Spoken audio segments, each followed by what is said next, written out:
الحكايه مش عايزه الفرح ده فرح رجاله وارجع تاني اقول لك اديك في البق تلقى اديك بس اوعى تسيبها اديك في البق تلقى اديك بس اوعى تسيبها الحاره شطاره والناس مطاره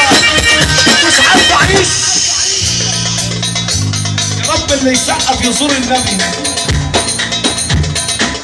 محدش عايز يزور الرسول يا عم الحاج يا رب اللي يسقف يزور النبي تعدوا قلب دين امي بعد الطرابيش وبعد المراجيح عاملين سلام جديد البلابيس